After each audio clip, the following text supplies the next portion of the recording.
Olá, tudo bem? Vamos a mais uma mensagem dos escritos bíblicos e o tema deste vídeo: por que os religiosos são, blasfemos, insolentes, ignorantes e incrédulos?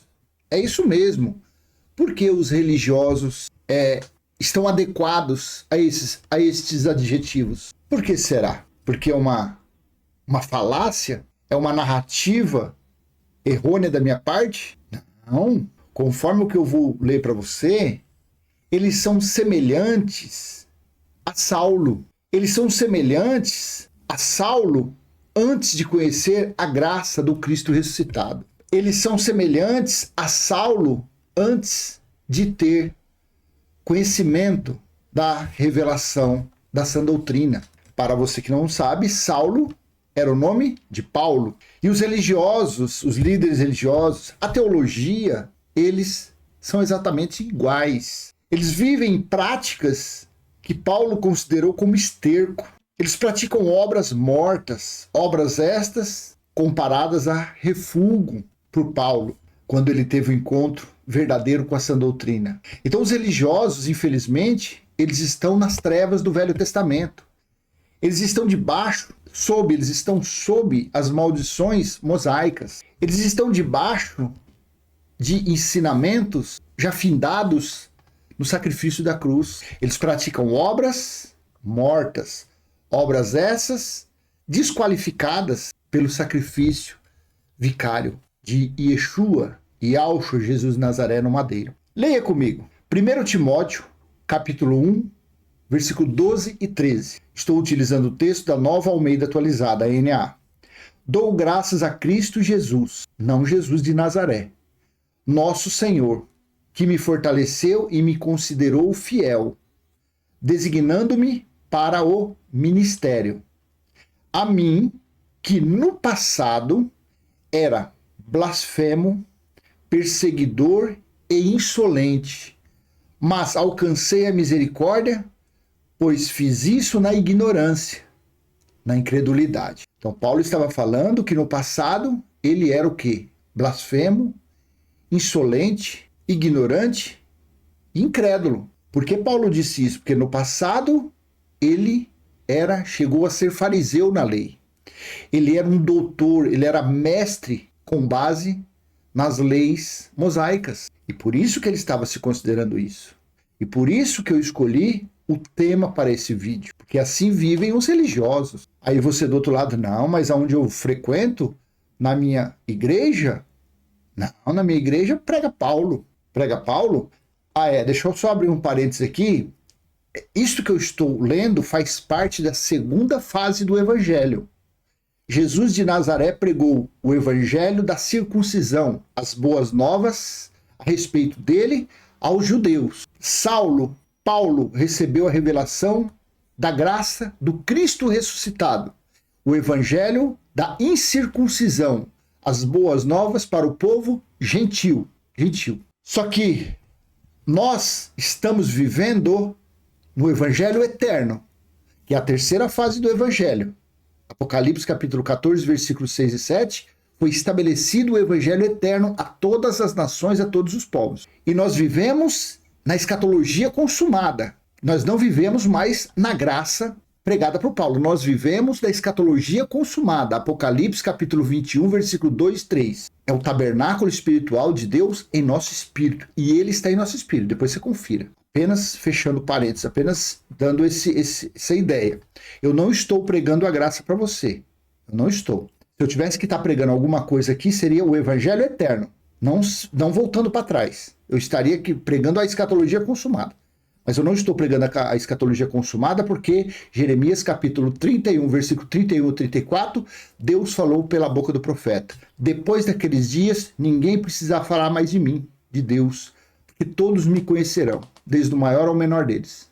Porque as minhas leis colocarei no entendimento deles. Então a escatologia consumada não se prega a ninguém. Eu apenas estou lendo, estou compartilhando o meu entendimento. Talvez possa ser útil para você do outro lado. Então Paulo estava falando aqui que ele era isso.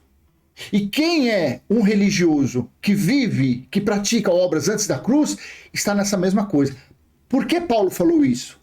Leia comigo. Filipenses capítulo 3, versículo 4 ao 11. Olha a estirpe, olha o status de como era Saulo. Olha o calibre desse caboclo. É verdade que eu também poderia confiar na carne.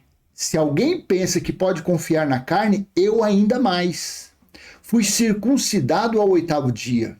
Sou da linhagem de Israel, da tribo de Benjamim, hebreu de hebreus.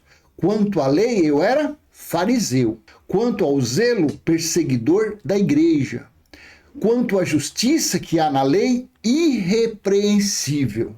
Olha a categoria desse caboclo. E esses comedores de arroz e feijão aí, que se dizem mestre, doutores, teólogos, reverendo, apóstolos, anéis, diplomas, suas barrigonas, tapada de porco, carrões importados, mansões, todo desconforto. Não chega, essas pessoas não chega a unha encravada desse daqui. Não chega a unha encravada desse daqui. Então Paulo teve uma base, Paulo teve um passado que ele condenou, que ele disse, voltando lá, 1 Timóteo 12, no versículo, capítulo 1, 12, 13, dou graças a Cristo Jesus, nosso Senhor, que me fortaleceu e me considerou fiel, designando-me para o ministério. A mim, que no passado era blasfemo, perseguidor e insolente, mas alcancei misericórdia, pois fiz isso na ignorância, na incredulidade. Os religiosos de hoje não podem falar que são ignorantes, não. Não pode, porque está cheio de pessoas falando da graça do Cristo ressuscitado. Paulo não tinha esses escritos aqui para se basear. Mas você, religioso, você tem a Bíblia aí. Só que você não acredita na Bíblia, você é um incrédulo, você acredita no seu líder religioso. Você acredita naquele que fala que nas mãos deles tem poder. O poder da mão deles é só para é o poder que esses gatunos têm. Mas você acredita nos gatunos? Então você não é inocente, não. Paulo era, porque ele viveu numa época que não tinha sido estabelecido a sã doutrina na terra. Mas você não é inocente, não. Você não é inocente, porque os escritos estão aí há séculos. Constantino não foi inocente. Lutero não foi inocente. Jacobus Arminius não foi inocente. João Calvino não foi inocente. O fundador dos Testemunhos de Jeová não foi inocente. Os que adoram Maomé não são inocentes. Nenhum ser humano que nasceu depois do ano 70 DC, depois da parousia, depois da escatologia consumada, depois dessas palavras, não sei se foi no ano 70 já tinha, no ano 100, no ano 200, mas na época de Constantino, no ano 317, tinha. Porque o Códice Sinaítico foi datado no ano 200, foi a metade do 4º século. Foi no 2º século. Então, do 2º século para cá, ninguém é mais inocente, porque tem isso como base para consultar. Esses escritos estão por aí. Há quase 2000 anos estão por aí. No caso aí não vai dar 2000 anos, porque no ano 200, nós estamos em 2022, vai dar 1800 e poucos anos aí. Está por aí. 1822 anos. Está rodando. Então não tem mais. Mas Paulo sim foi na ignorância dele. Então é mais um adicional para a culpa de quem vive na incredulidade de hoje. Na incredulidade do dia de hoje. Então por que os religiosos são blasfemos, insolentes, ignorantes e incrédulos? Porque eles se utilizam dos ensinamentos que Paulo considerou como o passado. Então ele falou aqui no versículo 6, quanto ao zelo perseguidor da igreja, quanto à justiça que há na lei, irrepreensível. Paulo era fariseu. Paulo era um doutor, um mestre das leis. Na idade dele, diz que ninguém batia ele no conhecimento. 7. Mas o que para mim era lucro, isto considerei perda por causa de Cristo. 8. Na verdade, considero tudo isso como perda, por causa da sublimidade do conhecimento de Cristo Jesus. Ei, religioso, você busca conhecer Jesus de Nazaré. Jesus de Nazaré ficou, depois dos 40 dias que andou com os discípulos, os ensinando, acabou aquele véu. Acabou o véu de Yeshua, de Yahshua, que você anda cantando, que você anda adorando. Você adora algo que não existe mais. Paulo teve coragem, Paulo teve ousadia de abandonar todo o conhecimento do legalismo, das leis mosaicas, depois que ele teve o encontro com o Cristo, por causa da sublimidade do conhecimento de Cristo Jesus, do ressuscitado, do que apareceu a ele na estrada de Damasco. Meu Senhor, olha que lindo como ele trata aqui, ele falou. Por causa da sublimidade do conhecimento de Cristo Jesus, meu Senhor. Ei, religioso, e você fica por aí falando que o seu Senhor é Jesus de Nazaré, falando que a sua fé está em Jesus de Nazaré. Deixa de ser menino, deixa de ser ignorante, deixa de ser incrédulo, está escrito. Por causa dele perdi todas as coisas e a considero como lixo. Você está envolvido, você está revolvendo lixo para aprender. Você está no meio dos estercos mosaicos para tentar se justificar para nosso Senhor, que é o Espírito, e que habita em nosso espírito, porque o tabernáculo dele espiritual foi estabelecido em nosso espírito. Por isso que o Pai Nosso é Pai Nosso que está em nós, não Pai Nosso que está no céu. Isso aí era coisa do passado. Você fica por aí, Pai Nosso que está no céu, você está se movendo no lamaçal. Você está no que Paulo considerou como esterco, como refúgio, como lixo. Na verdade, considero tudo como perda. Todo conhecimento que ele aprendeu com Gamaliel, tudo que ele aprendeu no farisaísmo, no judaísmo, ele considerou tudo como perda. Por causa da sublimidade do conhecimento de Cristo Jesus, meu Senhor. Por causa dele, perdi todas as coisas e as considero como lixo para ganhar a Cristo. E ser achado nele não tendo justiça própria, que procede da lei, mas aquela que é mediante a fé em Cristo, a justiça que procede de Deus baseada na fé. Quem vive por fé não precisa de água, ter contato com H2O para falar que está sendo purificado. Isso não é fé, isso é obra. Quem vive por fé não precisa colocar 10% do que ganha no envelope para falar, eu amo a Deus. Isso não, você está amando o seu líder, você está amando a sua congregação, o CNPJ religioso. Eu não preciso, uma pessoa que vive por fé não precisa de um pedaço de pão, do mais safado que existe, para falar que aquilo é corpo de Cristo. Corpo de Jesus de Nazaré que não existe mais. O mais interessante é isso. A pessoa fala, não, esse é o corpo de Cristo. Mentira! Porque Cristo é Espírito. Quando você fala que esse é um pedaço do corpo de Jesus de Nazaré que não existe mais. Quando você participa de um pedaço de pão, porque Jesus falou, este é o meu corpo que é dado por vós. Era o corpo de Jesus de Nazaré, que não existe mais. Pega um suco do mais vagabundo, do mais barato. Este é o sangue da nova aliança. Ei, o sangue da nova aliança se completou na parousia, no juízo do ano 70. Lá que foi feito tudo, se tornou tudo novidade de vida, tudo foi feito coisas novas. Porque assim está escrito, deixa eu ler, para não passar desapercebido. Leia Apocalipse 21, 2, 3, 5, 6. Vi também a cidade santa, Nova Jerusalém, que descia do céu da parte de Deus, preparada como uma noiva enfeitada para o seu noivo. Então ouvi uma voz forte que vinha do trono e dizia, eis o tabernáculo de Deus com os seres humanos. Isso aqui foi estabelecido no ano 70. Que negócio de pão, que para ter comunhão com ele, como que você vai ter comunhão com quem já está em você? Porque foi estabelecido o tabernáculo dele com os seres humanos.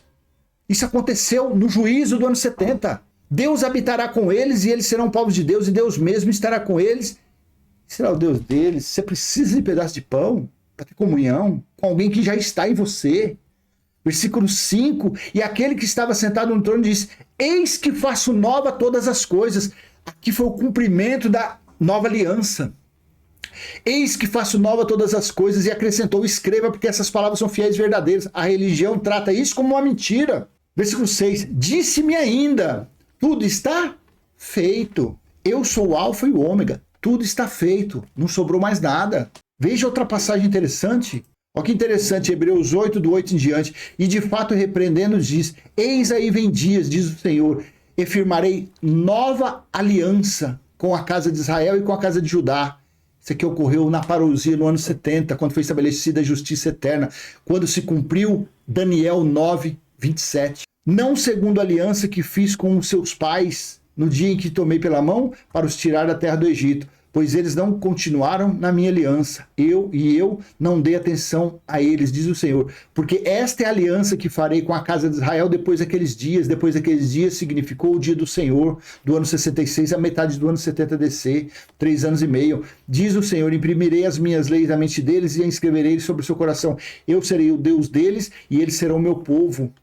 E não ensinará jamais cada um ao seu próximo, nem cada um ao seu irmão, dizendo, conheço o Senhor, porque todos me conhecerão, desde o menor até o maior. Por isso que não precisa pregar evangelho para ninguém.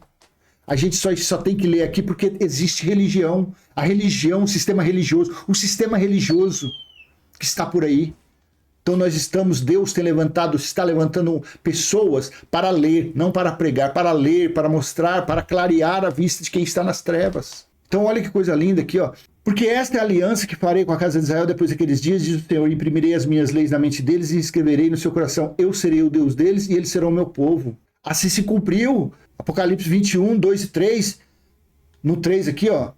Então ouvi uma voz forte que veio do trono e dizia, eis o tabernáculo de Deus com os seres humanos. Deus habitará com eles, eles serão povos de Deus e Deus mesmo estará com eles, será o Deus deles. Isso aqui se cumpriu no ano 70 DC. Então todas essas maravilhas os religiosos não sabem. Essas maravilhas, tem pessoas que estão ouvindo a graça pregada por Paulo, mas não chegou no evangelho eterno ainda. Isso aqui é evangelho eterno. Isso aqui é o que nós temos que viver. Então, Paulo, sendo toda essa qualificação, mestre, doutor, hebreu de hebreus, fariseu, ele refutou a tudo, deixou tudo para lá e considerou tudo isso como lixo. Por isso que quem está revolvendo, se movendo, está até aqui no lixo de Moisés, no lixo mosaico, são blasfemos, insolentes, ignorantes, incrédulos. Por isso que um religioso ele é comparado a isso. Será? É ou não é? Claro que sim. Porque Paulo considerou tudo que ele aprendeu aos pés de Gamaliel como lixo. Ele falou que foi insolente, blasfemo, incrédulo quando ele vivia isso. E o religioso, ele não vive isso? O religioso não pratica isso? O religioso não quer mostrar a Deus que ama a Deus, que é do lado de Deus, praticando essas obras? Então, esses adjetivos, essa carapuça com esses adjetivos, é a medida certa na cabeça dos religiosos, dos líderes religiosos, da teologia. Não sou eu que estou aqui inventando isso. Não estou inventando. É uma comparação plausível, com coerência com o que Paulo se considerou. E eu vou encerrar por aqui. Espero ter sido útil de alguma forma. E se foi, dê o joinha, compartilhe, se inscreva no canal, ative o sininho. E até a próxima, se assim o Pai permitir. Tchau, tchau.